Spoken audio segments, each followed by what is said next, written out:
Hi, I'm Geoffrey Botkin, and I have a true story here from history. I'm going to read to you in just a few minutes. It's a story about looters and what happened to them when their plans for looting and violence were stopped cold. I'd like you to see if you can find the lessons that Americans need to learn as we face 2021. This is a story from the 1830s. But first, a little context to set the stage, and this disclaimer. This is not a message calling for any form of illegal violence. The date that I'm recording this is here. The jury in Minneapolis just returned a guilty verdict on former Minneapolis police officer Chauvin. And so my big question on that, I'm sure you're thinking about it too. What will the media do? Will their inflammatory stories of looting and violence and arson and assault come to an end? Or will they continue to sensationalize and misdefine and popularize these crimes as even more increasingly acceptable political expression? This woman faced no consequences for whipping up Minnesota rioters, calling provocatively for escalated violence. She demanded a guilty verdict. She got it. Now she has it.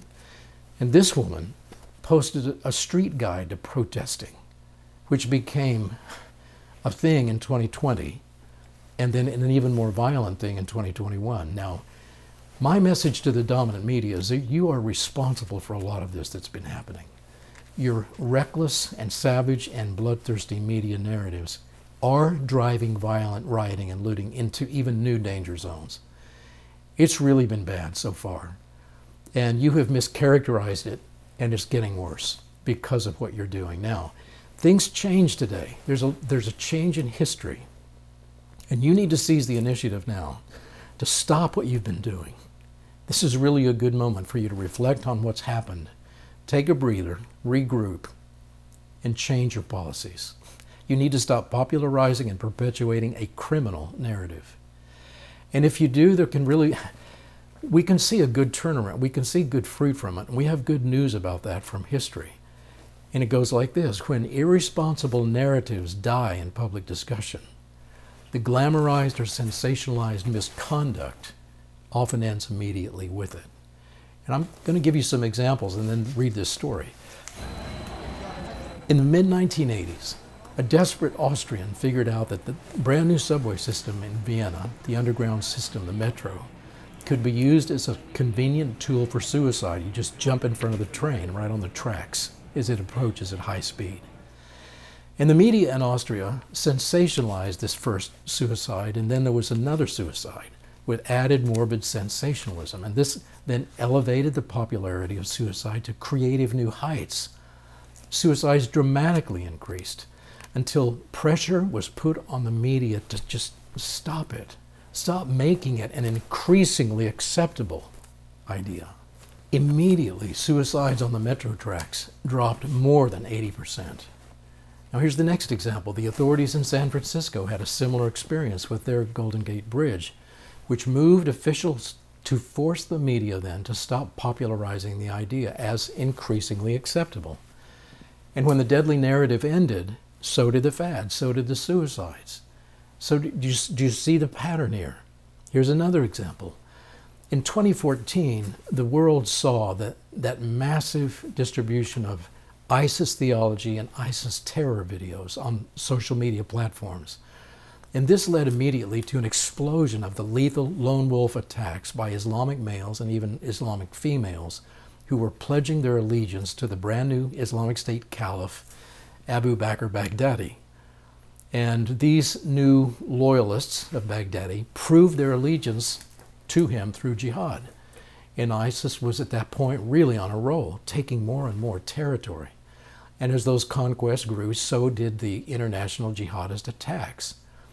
And it was increasingly acceptable to kill for ISIS because of all this media activity until the new American president began pushing the conquerors back. And ISIS began losing territory and then more territory. And the copycat beheadings and stabbings and bombings dwindled until they fell to a comparatively low number in October 2019. That's when this unconquerable caliph was finally conquered. Baghdadi was run to ground. He was cornered. Remember, he ran deep into that tunnel. And before he could be arrested, he blew himself up. And at that point, the grand momentum of the ISIS narrative died with him. Not the narrative, it's 1,200 years old, but the momentum that was driving it, as you can see from the chart, really fell off right at that point. Now here's that true story from history, from the 1830s, that I want to read to you, or at least tell as quickly as I can. American businessmen from Maine were operating sailing ships 10,000 miles away in the Gulf of Thailand. And there was a criminal narrative that was being formed there and was making the rounds, teaching locals that it was increasingly acceptable to attack and loot the wealth-laden American ships when calm winds stranded those ships on tranquil waters. The American crews were small and they could easily be overpowered and overwhelmed by gangs of looters who attacked in outriggers. Now, one calm day, a gang of looters rushed the becalmed ship, the Aurora. They murdered Captain Josh Stevens, and the looters were attempted to kill every single sailor. But the sailors were fighting back, of course, but it was a losing battle. 4 wounded men managed to drop into a lifeboat and row to safety, but they almost didn't make it. The nearest friendly port was 500 miles distant, but they knew of another American merchant ship in the area because all those ships who had traveled so far to do business away from home, they tried to keep in touch with each other and at least know what areas they might be operating in. And so these sailors, these wounded sailors, knew that possibly only 100 miles away was the Pole Star. So they rowed day and night until they were looking for the tall masts on that ship, and they found her. They found the Pole Star. And they were brought on board, and they told their story to Captain Crossley. And Crossley then immediately dispatched 4 of his longboats to other whalers in the region, asking for volunteers to go after the looters and to send a message that murderous looting of American ships will no longer be tolerated. And so 50 men volunteered, and they made a plan. And so the Pole Star, here was the plan. The Pole Star would sail into that popular looting alley, I'll call it, where most of the looting took place. And then the Pole Star would pretend to be disabled. And so when she sailed into view and dropped her sails and began making repairs, the looters were watching all this and making a plan for how they would then attack the ship that was disabled.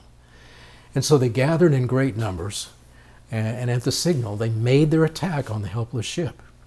And I'll try to read a little bit from the book, but because the language is so colorful, it'll be slightly abridged, but you'll get the story.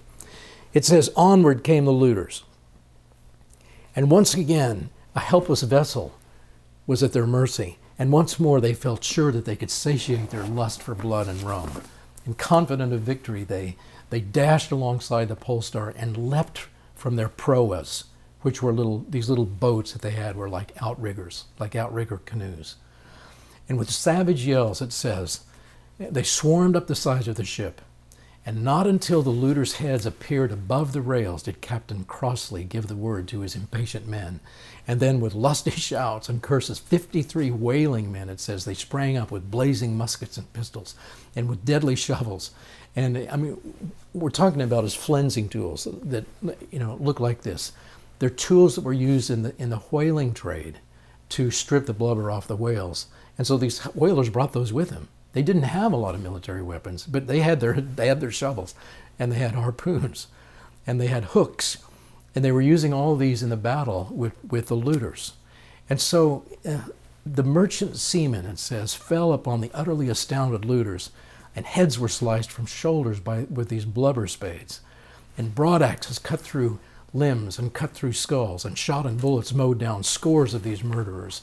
And not a single looter lived to set one foot on the Pole Star's decks. And not one who attempted to board the ship remained uninjured to drop back into their little boats. Dozens, it says, of terrified, utterly demoralized looters, thinking only to escape the fearsome weapons and the fury of the sailors, they flung themselves into the sea, where they were instantly torn to pieces by the ravenous sharks, who had been attracted to the scene by the blood. It says, the blood that flowed in crimson streams from the ship's scuppers. And when the killers in the last two boats that were still attacking, they were still coming out, rowing up, when they saw the awful carnage and heard the terror-stricken yells of their fellows, they hastily tried to turn back. But Captain Crossley trained his single cast-iron cannon upon them and sent a deadly hail of nails and bolts and screws and links of chain with terrible effectiveness. Not a single looter ever reached the shore alive. But there were people on the shore who were watching this, and with 10 minutes the entire battle was over, without the loss of a single American. The Americans had completely annihilated the looters and had exacted a terrible vengeance for the murder of Captain Stevens and his crew. And here's what Captain Crossley said at the end of the battle as he was looking it over. He said, "I calculate that that's what ye might call a good deed well done." I mean, that's how they looked at it. They wanted to see justice done. What they wanted to do was end the narrative that had been circulating, that it's easy to kill Americans, that it's easy to loot their ships, and that it's become a thing. He wanted to end that, and that's exactly what happened. And so let's get to the end of the story here. And this true story, it's a true story. For many years thereafter, no American ship was ever again attacked by the people of that region. And the mere sight of a weather-beaten American sailing ship with its tall masts, when it would sail into view, the records say, it would send terror into the islanders. And for generations, the islanders spoke in fearful tones of those Americans who had avenged their slain countrymen that day. And so what I want us to learn from this is that when narratives of increasingly acceptable criminality come to an end, the criminality can also be a thing of the past. It can come to an end too. So let's learn that story. I'm Geoffrey Botkin. There are many more stories from history that I want to introduce you to, so please do subscribe, get notifications. Thank you very much.